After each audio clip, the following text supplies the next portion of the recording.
Nako mga taga Las Piñas, anong nangyayari sa inyo? Patuloy pong nagiging mainit ang palitan ng akusasyon at denial siyempre sa pagitan ng inyong bagong congressman Mark Santos at ang mga Villar, especially si dating congressman, dating senador Cynthia Villar.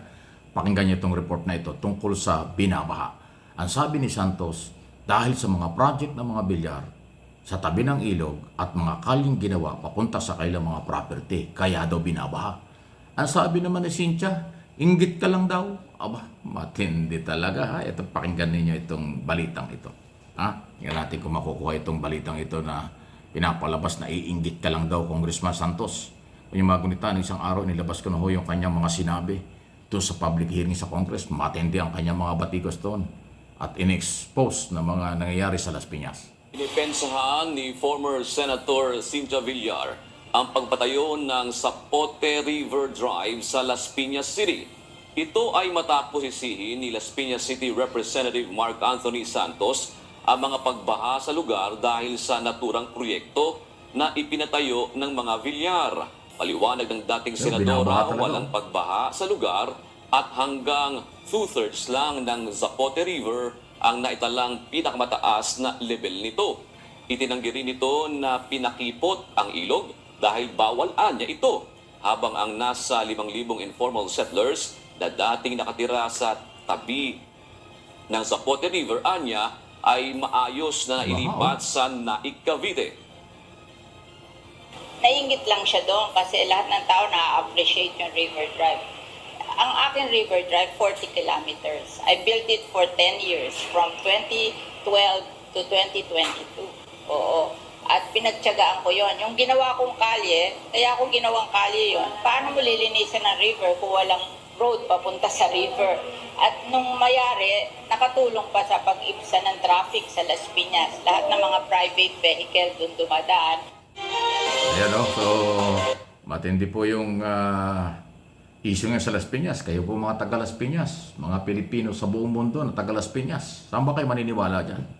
Ang sabi ng inyong bagong Congressman Santos, binabaha, minamatay pa raw bata nung nakaraang pagbaha dahil sa ilog na pinaliit, nilagyan ng kalye, at yung daw kalye ay papunta nga sa mga private property ng mga Villar sa Las Piñas hanggang sa Cavite at kung iba pa.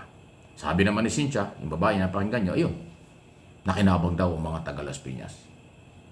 Pero doon sa pinakikita mga video nung nakaraan, kahit doon sa balitang yun, may mga baha nga. So yung baha, yung video, yun ang magpapatunay na binaha talaga kayo. Kung sinasabi niyang walang baha, sandali, parang iba. Iba yung video yung pinapakita dahil actual yun, may baha talaga. Pero sabi ni Villar, mukhang hindi daw yun ang dahilan. Parang ganon. Wow! So yan ang hirap kasi sa mga pwedeng conflict of interest. Kasi ang mga Villar, businessman, developer, marami mga negosyo, isa sa pinakamayamang pamilya sa Pilipinas, naging public works secretary yung anak, ngayon dalawa yung senador, si Cynthia ay dating senador, ang Camille ay dating congressman. So lahat ng eleksyon ng mga Villar hindi nawawala sa Kongreso at Senado. Ngayon lang nawala sa Kongreso dahil tinalo nitong si Mark Santos. At sabi ni Santos, hindi siya natatakot, ini-expose niya na pabor lang sa mga negosyo, property ng mga Villar, ang mga project daw. Grabe ho. At kung bakit daw binaha ay dahil nga ho sa nilagyan ng 40 kilometers, ang hawa, ang lawa, ang haba na na. 40 kilometro. Hindi ako makapaniwala, meron ganong kahabang kalyeng ginawa. Project. Aba, talagang pag dumaan yan sa mga property ng mga Villar, ang laki ng pakinabang doon. Eh sabi ni Villar, kaya daw ginawa yon para nga paglinis ng ilog, may dadaanan, paggawa. At nagagamit daw ng private sector. Ang sabi naman ni Santos, kaya lumiit yung ilog kasi yung ibabaw, yung gilid, dinagyan ng kalye. Lumiit yung daan ng tubig. Kaya sa residential, commercial, mamamayan daw nagkaroon ng tubig baha tuwing uulan. Naku, naloko na. Ayan na ha. Conflict of interest, ang issue rito ng mga Villar sa kanilang negosyo. At higit sa lahat, dahil nga ho, tinalo si Cynthia Villar. Veterana siyang kongresista, politiko sa Las Piñas, tinalo ng bagitong si Mark Santos. At si Santos po ang ngayon na nag-expose ng kaganapan dyan. Kaya ako tinatalakay ito kasi ito business, pagbaha, flood control, project at iba pa. Buhay ang nakataya rito. Kaya hindi lang taga Las Piñas. Kaya kayong mga nanonood, nakikinig, na may mga kamag-anak sa Las Piñas o mismong taga Las Piñas pero kayo nasa abroad na at kung saan kayo, saan kayo maniniwala? Dito sa nagbabangga ang mga pahayag na ito. Between elected Congressman Mark Santos at dating Congressman, dating Senador at pamilyang Villar. Kasi pag Cynthia Villar, buong pamilya yan ang silang may hawak ng mga negosyo at project dyan sa inyong syudad. Ayun. So walang personalan, issue lang kung ano inyong masasabi dyan. Any comment, reaction, malaya po kayo. Samantala mga OFW at mga Pilipino sa abroad, singit lang natin ito kaya talagang mayroon namang record na nilabas ang Central Bank. Talagang patuloy na tumataas po ang inyong remittance. Yung inyong padalang pera, bank to bank, dumadaan sa record ng ating mga bangko at ng Central Bank. $1 billion po talaga ang pakinabang ng Pilipinas sa mga remittance po ninyo, especially yung mga nasa Amerika. Number 1 pa rin po ang Amerika. Dahil napakaraming Pilipino kasi doon na $1 billion remittance na nakakatulong sa ekonomiya ng ating bansa. Kaya kung sinisingit ito, sinatalakay ko sa inyo dahil magandang balita yan. Bayani kayo, magpatuloy po kayo. Kahit alam kong mahirap ang buhay nyo dahil malayo sa pamilya, mahirap ang trabaho sa abroad kasi dyan talagang oras, puro trabaho, kakaunti, halos walang bakasyon, puro trabaho. Trabahong kalabaw sa abroad, ganun talaga. Di ka kakain, di gaganda ang buhay mo kung tamad ka dyan sa abroad, di ka tulad sa Pilipinas. Pachismis-chismis, chismosa, marites lang. Pag nagutom, sisihin pa ang gobyerno.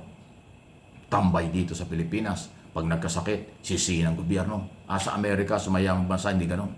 Magtrabaho ka para may pambili ka ng gamot. Magtrabaho ka para mayroon kang pagkain. Magtrabaho ka para gumanda ka ang buhay. Magtrabaho ka para makapag-aral ka.